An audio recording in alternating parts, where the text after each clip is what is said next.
Hi, everybody. This is Elizabeth Claire Brewington with Brightside, and we're so excited because, as you know, Elton and we have a mission, which is to empower jobs and business.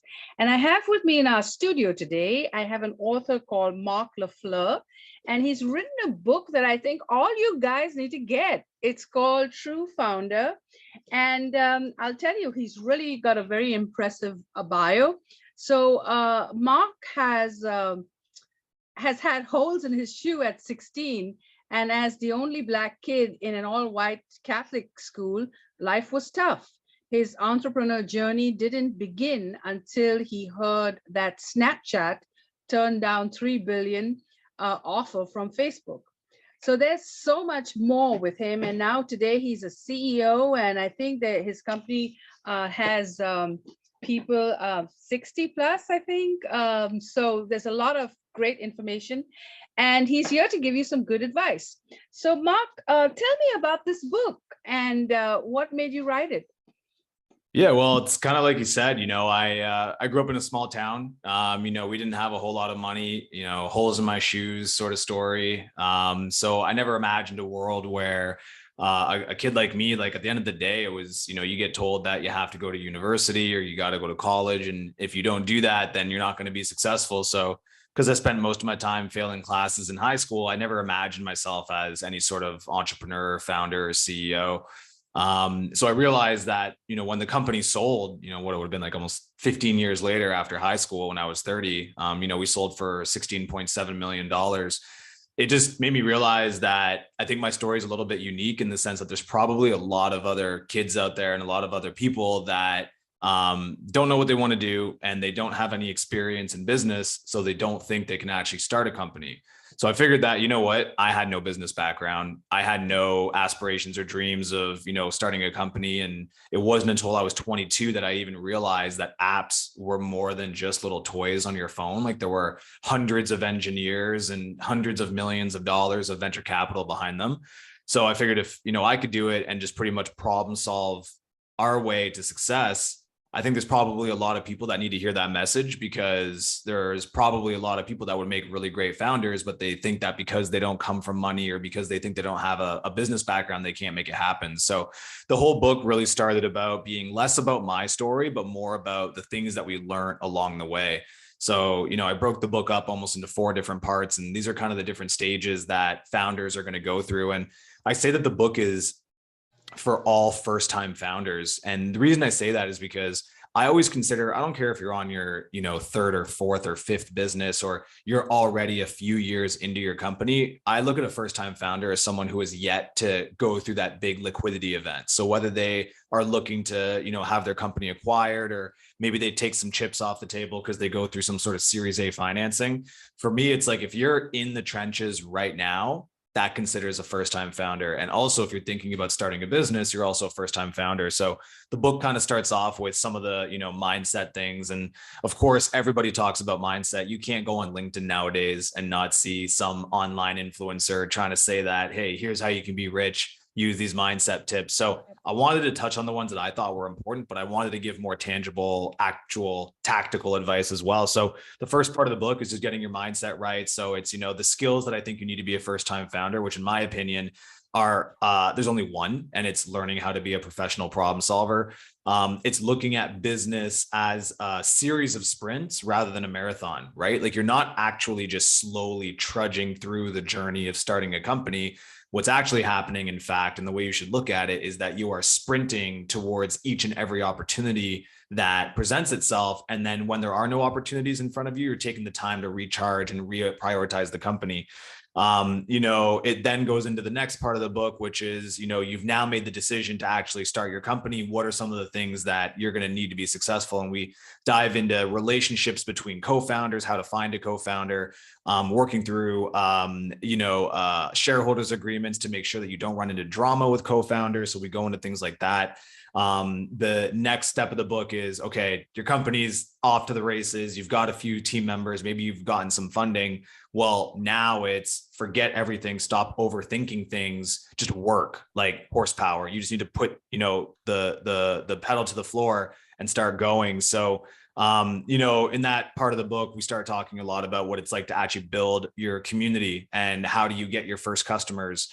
It starts getting into things like how do you decide when to hire, right? And that's a big thing that founders struggle with. Should you hire friends? Should you hire for experience? Should you hire for hustle? All those types of things. How to work with agencies. Like, when do you want to work with an agency? So all these different things that, for me, there aren't really that many textbooks on it because you kind of have to live it and go experience it. So I just wanted to talk to that audience specifically. And that's kind of where the book came from. And that was the idea from it.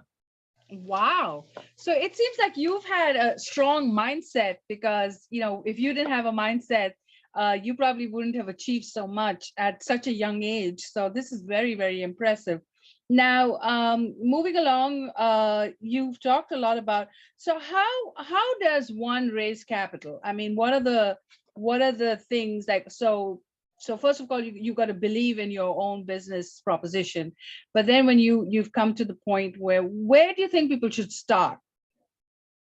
Yeah, I think the raising capital conversation, it's crazy. I just got off the phone with the founder and we were talking about this, and there are so many different things to tap in on that. Like, there is the highest level generic advice that's like, okay, this is the overall thesis that you should have when it comes to raising capital. But then as you get into more and more specific cases, like, okay, well, I'm pre-revenue in this industry looking to raise this type of capital, the advice changes and so on and so forth. So I would say in general, listen, you want to raise capital and you want to avoid any of the challenges. I'll give you the $1 million secret. It's have a badass company, have a great company, have a defensible idea in a large market that is highly profitable, and you will have no problems raising cash. Unfortunately, if you're like most of us, your business is probably just an improvement on an existing company.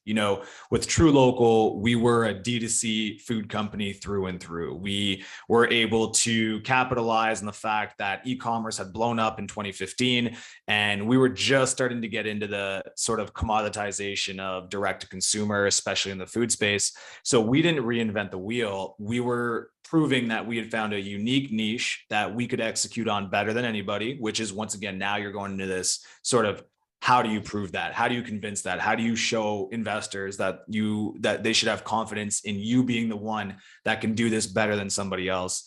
So right off the bat, when it comes to raising capital, it's important to know the players and know the games, right? You got to know the rounds. Like, what are you even dealing with? Are you in a friends and family round?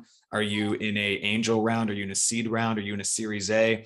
And all of these rounds change with time. Like, the definition of a seed round was very different 7 years ago. Actually, the definition of a seed round was very different pre-pandemic compared to post-pandemic. So just understanding what stage you're at is going to help a lot. But then even more important is understanding the type of investors. So really understanding the difference between angels and VCs and debt and private equity. And I think that a lot of founders, especially, this is a first-time founder thing, they tie up success with large venture capital rounds. It's like, if I can raise money, a lot of money from a VC firm, then I am finding a certain level of success, which is true in a certain sense, but it's actually more damaging than good sometimes. There are not a lot of companies that fit the venture capital model, yet a lot of companies are successful and go out and try to raise VC money. So if you're like a first to market, winner take all, if you're heavy into R&D, if you are in a company that or an industry that requires a lot of connections and insider moves like enterprise software, cybersecurity, then venture capital goes a long way in helping you with the connections and the resources you need outside of the cash. But if you're not in one of those businesses, there's a good chance that you probably don't need venture capital money, and it's not worth the board seats and the liquidation preferences and the preferred shares that you have to give up to get VC funding, when you could probably just as easily go and get money from angels, where the angel is actually investing in you and likes you and believes in you. And maybe they like the industry, maybe they don't, but you just tend to get way better terms. You get a lot less pressure and a lot less headache, I think, when you go with angels. And that just, once again, depends on the type of business. And for us, it was very fortunate because the goal of True Local was always to be acquired. And it's funny because it wasn't that we didn't go after VCs. We were just getting turned down left, right, and center. And it was funny because, of course, you know how they say you're going to go through 100 no's before you get a yes. And that's pretty much what happened to us. But if we had taken VC money early on, we never would have been able to sell the company the way that we did. And because we own the majority of the company, a $16.7 million acquisition was amazing. It was life-changing for us. Whereas for a venture capital firm, that wouldn't even have been a drop in the bucket. So it would have created misalignment during the acquisition process.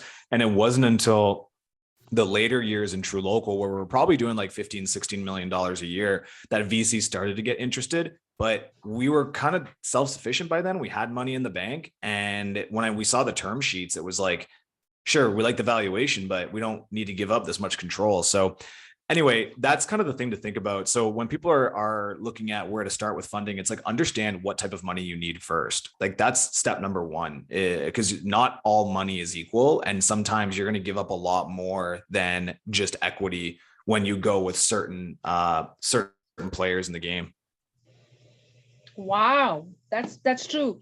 So yeah, so you really need to know what your end game is, and then when whoever you're taking money from, you need to know what your exit strategy is, because there's all these little things that you need to know about. So that's really important.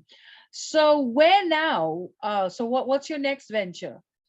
Yeah. So, when we sold the company in 2020, typical deal, we had a 2-year contract after the company closed. And my role was really just to help oversee the transition to the new CEO, but it made it so I couldn't really start any major big businesses until my contract was done. And my contract just finished this past December, 2022. And then really now it's just been focusing on the book. I think that it's been exciting to get this out in the wild. I've always only ever marketed products through a business, which I think we did really well. Like, it's easy to be the CEO of a company and promote your business, and then the business promotes the product. It's very different when you're kind of promoting your own face. It's really different when it's like, this is my product, I put this out in the world. So that was an adjustment. And to be honest, I don't think I love that world too much. Like, I like building. I'm more of a behind the scenes guy. I understand the value of brand building and getting your face out there and creating your own audience. But for me, I like the building aspect. Like, I like putting teams together and then helping teams achieve their different goals and different milestones. So, I would say stick around, keep in touch. We'll be announcing some stuff soon, but right now, really the main focus is the book and just seeing how many people this book can help. Yeah, absolutely. And it's a valuable book. And what perfect timing. You sold your company in time, because COVID hit and the pandemic and the shutdown, and you couldn't have planned it better. So that was good timing for you as well. So yeah, I think this is exciting. I think there's a lot you can do with this book. And so we're very excited. If you're watching this, make sure if you purchase the book, it's available everywhere, that you snap a photograph, and we'll give you 2 tickets to meet Marc at our next virtual conference, which is April the 27th. And we will be talking about emerging technologies, artificial intelligence, venture cap, climate, because it's Earth Day, as well as cybersecurity. So you really don't want to miss his speaking engagement with us, and you really want to get empowered. So definitely get with us. And thank you, Marc, for this interview. What's your website if people want to connect with you, or would you like them to go to Amazon? Yeah, no, it's really simple. It's marclafleur.com. So MARC, Marc with a C. And then Lafleur is LAFLEUR.com. So you can check it out there. And we've got links to Amazon. The book is also on Audible, which I always say, I'm like, listen, if you're an audiobook person, we love the audiobook. Like, that was like a labor of love. So if you want the ultimate expression of the product, check out the audiobook. Good. And I see he's also linked on LinkedIn and everywhere on social media. So make sure you connect with him and join us for our conference. So thank you so much, Marc. And subscribe to Brightside Global Trade if you don't know about us. Thanks for having me. Yeah.